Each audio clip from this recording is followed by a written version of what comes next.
Hi, and welcome to part 3 of this video series. Finally, we're at the end of the game.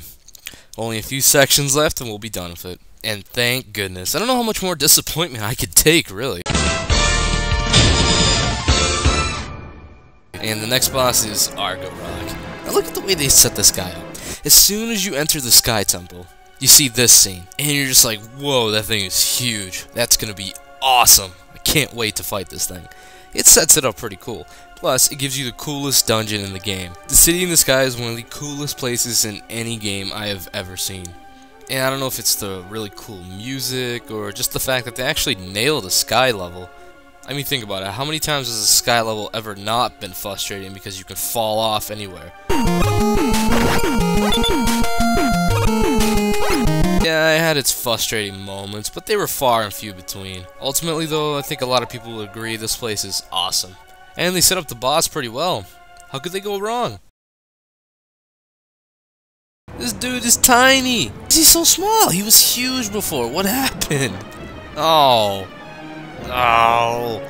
I'll even forgive that really lame mini-boss, but why is he so small? Ugh. Anyway, aside from the obvious letdown, just how small he is, he really doesn't do anything most of the fight. He just kind of flies around, doesn't really know that you're actually there, in my opinion. So you claw a shot all the way up the towers, carefully so you don't fall. You aim at the dragon's tail that just happens to be there in the middle of nowhere, and you pull him down. Guess what happens? He slowly falls down. Dude, no. Look how softly this bastard lands. What is this armor made out of? Paper mache? I've seen better armor on cosplayers than this. Oh shit! That's not fair! That's not fair! He barely hit the ground! No! That is not... No. Dude, this guy could have landed on his feet. Are you kidding me? Are you kidding me? Give me a break. You really don't think he could have landed on his feet? And then you have to do all that all over again, just so the dragon can actually realize that you're there. Or, in this case, you actually pose a threat. And those gentle falls made its armor fall off, so now it actually wants to fight you. This is really a stupid boss. It's really stupid. It flies higher into the air, so you can't get him anymore. But luckily, you have these little shrubs that just magically go up just to help you out. Are these being guided by something? I never understood why they came up in the first place. Is it the rain? Why did it start raining? Anyway, and the second part of the boss fight starts, as if it was the first one to begin with. And he's never gonna hit me!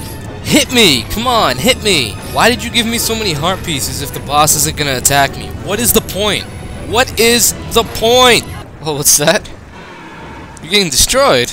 Well, maybe you should have attacked him! Dumbass.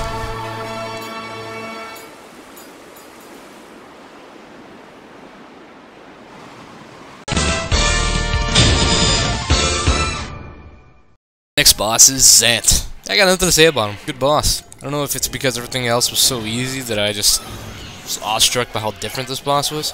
It was varied, you go to different places, it's really fast-paced, and this guy is insane, as I pointed out before. It's pretty cool. You should have been the final boss. And then we reach the final boss, or bosses in this case. So you finally make it to Castle Hyrule. Minda turns into an octopus thing. Run! It's Godzilla! It looks like Godzilla, but due to international copyright laws, it's not. Still, we should run like it is Godzilla! Though it isn't.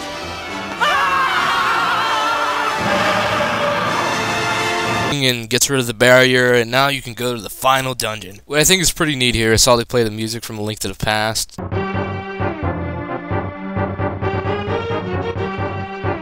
Inside the Hyrule Castle.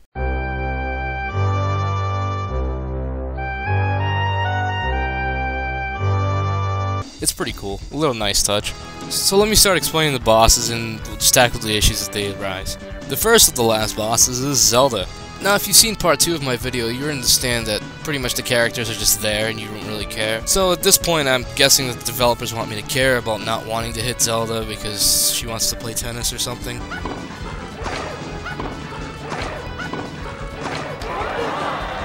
But yeah, I don't care, so there's no emotional weight being held here at all, unless you're one of those people who just automatically care regardless if they set it up correctly or not.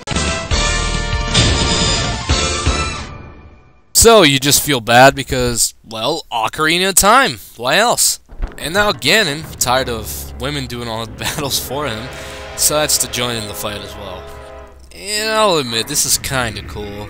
His method of attack is that he runs around the room, teleporting around, and you have to try to catch him as either the wolf by grabbing him with the big orange hand made out of cheese, or you just grab him by the head. Then you proceed to eat his insides or slash them up. And you know what, looking back on it, it's really not a bad boss. I love the chanting music because it says that he's from another world and he's just pure evil. It's sick.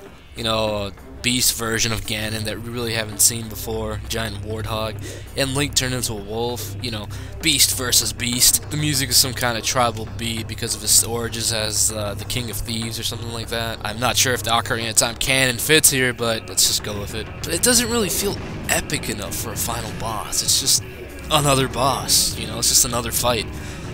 This could have replaced hell, any of the bosses in the game, don't you think?